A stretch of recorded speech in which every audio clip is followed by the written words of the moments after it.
Yeah, not your day, normal day at work. It makes sense.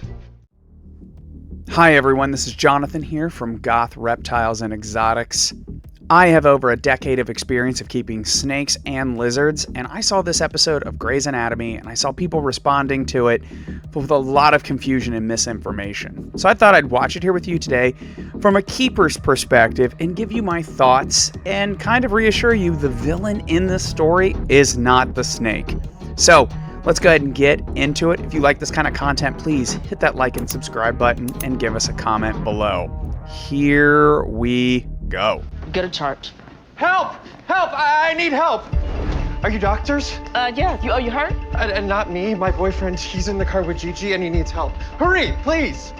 I warned him something like this would happen. I knew letting Gigi live with us was a bad idea. Oh, is Gigi hurt too? Is she a family member? Ivan treats her like one. Honey, I brought doctors. Everything's gonna be okay. All right. So, that lead up here we are. We've got, as we're going to learn here, this is a Burmese python. Judging by how it's wrapped around him, how many times, it's at least 12 feet. So 12-foot Burmese python. Hi, Is that a boa constrictor? Burmese python. Gigi. Give us 1 minute. Everything's gonna be okay. Okay, just look at me. Just breathe, okay? It's gonna be fine. Yeah, breathe. Nice little intro there.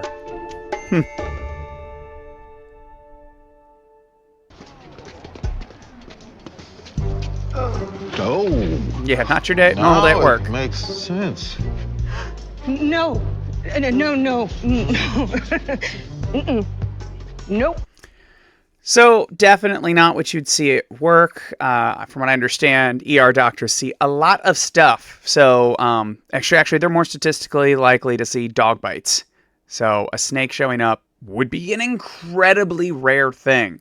So I can understand that reaction here. 32-year-old male, bite to the upper left arm, constricting injury, complains of pain to the arm, chest, and abdomen. I had questionable pineapple this morning, so it could be that. I'm guessing not. When are you people gonna get her off of him? Hon, you know I love it when you get fired up, but I'm okay. Gigi's just giving me a hug. Gigi is killing you. Burmese. All right, so here's what I'm not liking so far here. So this guy's name's Ivan. We'll learn from watching this here a little bit further. He's the keeper. This was kind of like his snake here. I like that he's making light of the situation because I feel like I would if I was suddenly put in this emergency situation. But the actor's not playing it as like, oh, I'm trying to relieve the tension. It comes off a little bit more sincere, as in like, oh, I had some pineapple earlier. Is that what's wrong? I just don't like the way the actor delivered it. So it kind of reads as he's an idiot. And I don't think that's the case. We're going to learn more about him here in a second. Pythons are docile. Your situation suggests otherwise. They are I teach docile. second grade, and my class is studying reptiles, so I thought a class pet would be engaging. I swear, when I got her, she was only a few feet, but she just kept growing and growing, so I brought her home. And she grew because you fed her too much. Okay, let's address that here. Let's talk about the size of the snake here. The size of the snake is mainly related to its genetics. Feeding it does influence it a little bit. If you underfeed your snake, it won't get as big because it doesn't have the nutrients. If you give it too much, it will get a little bit larger and obese, which is not good for the snake. But it's not a goldfish. It's not going to get as big as the enclosure you put in. As I said that, I don't even know if that's true. But a lot of people seem to think that. So let's go through his story. This guy's a second grade teacher, so college educated. He was trying to teach his kids about reptiles, wanted to have a class pet as a way of engaging. I actually kind of like that. You know, there's a lot of unnecessary fear about reptiles. So, hey, you know, show them when they're younger, like, hey, not every animal that has been vilified is actually the villain people make it out to be. He just got it when it was a few feet. I don't know what that means. Let's just assume 3 feet. So it was about, you know, almost done if it was a ball python growing. They can get up to 5 to 6 feet on some of the larger specimens. So I think this guy thought he was getting a ball python, and it turned out to be a Burmese python. If you don't know the difference, especially if you're new, looking at them as a baby, they can look the same if you don't know what to look for. So I think Ivan here got the snake thinking it was a ball python, thinking it was going to be done growing, but then it just kept getting bigger and bigger, and then he brought it home. Yeah, I think a school probably wouldn't want you to keep that large of a snake. So he's brought it home, and it sounds like they had it home for a little bit. So yeah, they've had this animal for a little bit. He's kept it alive, well fed, it seems. So I'm inclined to believe that this is supposed to be someone. In reality, this would be someone who is a decent keeper, or at least not a terrible one. But they're just playing him so differently. Now, let's jump over to the partner here. His reaction is telling me he is not enthusiastic about this animal. And that gives me a lot of concern here because one of two things happen. You entered this relationship, sir, and he already had this snake. And if you weren't comfortable, you needed to say so sooner before you developed your relationship any further.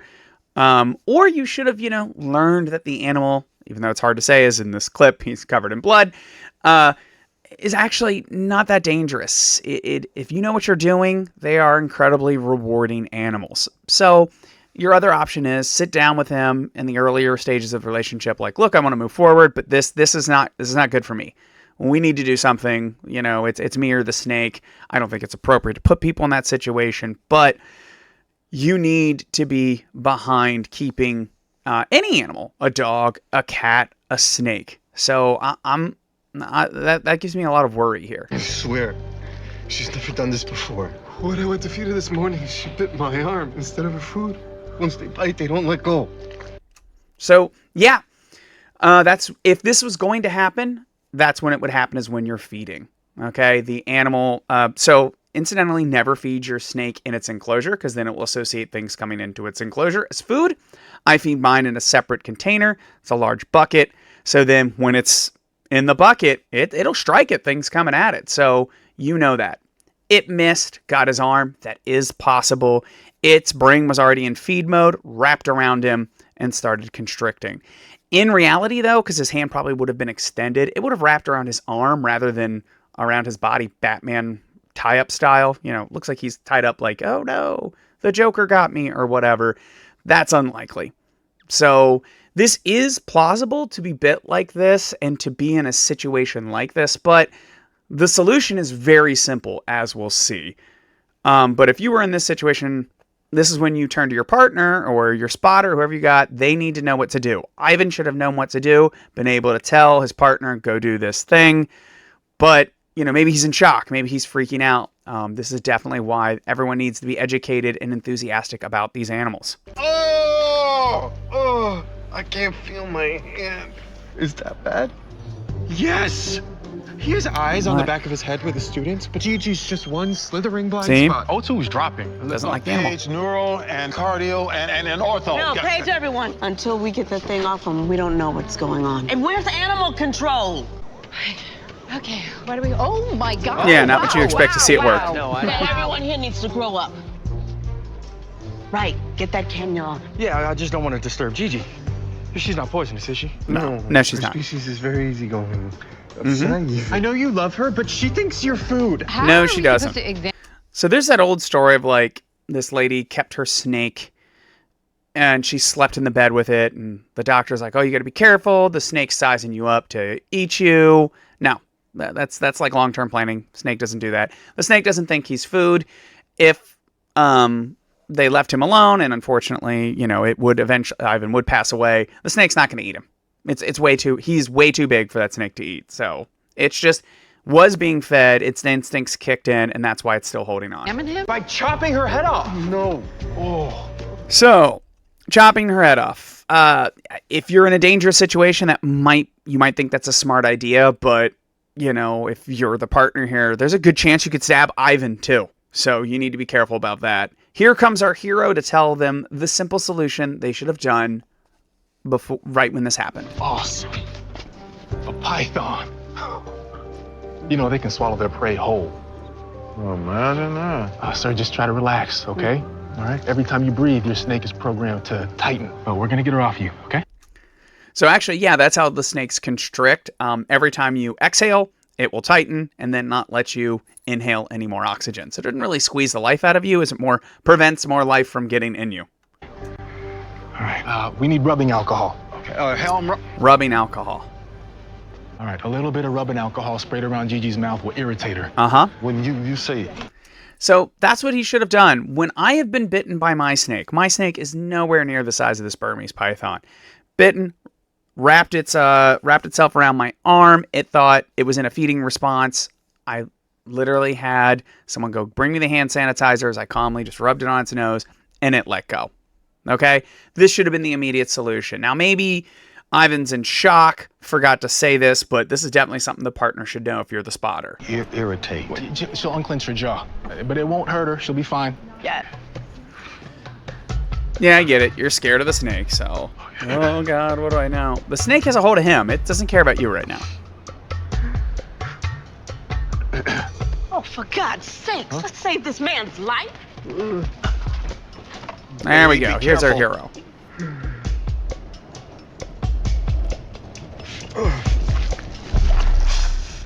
There you go. Oh my God, it's working. All right, let's pause there. The snake's not going to hiss and lunge like that. It would let go and actually like immediately pull back, loosen up on him, because now it's kind of out of that instinct mode and is now in a defensive posture. So I'm not saying it wouldn't take shots at anyone reaching at it potentially, because it definitely would be very threatened at that moment, but it wouldn't behave just like that. I got you. Okay, good. It's not. I got you, buddy. There we go. They got him out. I'm coming. Ivan? I'm right here, okay? I love you. You too. I'll be okay. You take care of Gigi. All right, trauma 1. Let's go. Take care of Gigi. That's what Keeper would say. And now you just shut it in the car.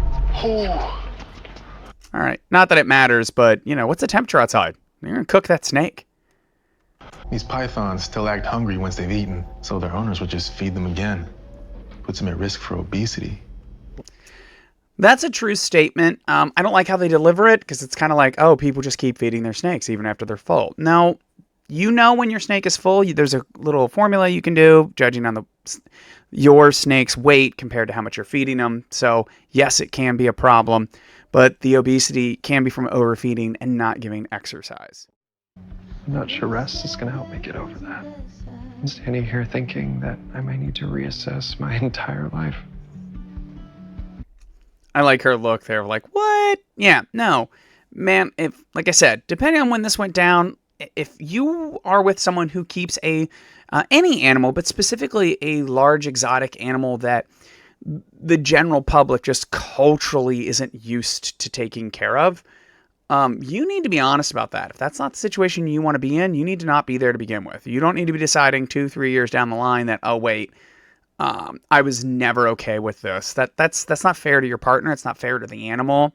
So what upsets me specifically most about this scene, just the overall episode, is he's kind of played as like the audience, the people, the generic viewer watching kind of in disbelief of like, why would you keep this animal? Yeah, not a big fan of that bit at all. So let's keep going. Maybe hold his hand for a minute. Right? Remind yourself why you love him. Come on. Yeah. Now's not the time to make that decision. You stuck around this long. Hold his hand until he makes a recovery. I sent Gigi to a rescue organization. I'm not sure I would be as forgiving. There are rescue organizations for animals like that. You can't just take them downtown to the SPCA, or you'll probably have to do a little bit of research before someone takes them. But they do exist. I work with a rescue that they've rescued nearly all their animals. They have a 16-foot reticulated python. Gorgeous. She's a rescue. We use her in animal outreach and things like that. So that's it. A lot of misinformation, a lot of playing the keeper as an idiot, and it's hard for me to believe this person's an idiot because they've kept this animal in relatively good health. We've not seen the husbandry and all that setup, but I'm going to give this person the benefit of the doubt that they took care of this animal for years without incident. Is it possible for this to happen? Absolutely. But you're more likely to be hurt by your dog than you are by your snake. So that was interesting. That was fun. Let me know if you want me to do more of this, and we'll see what happens. Take care, guys.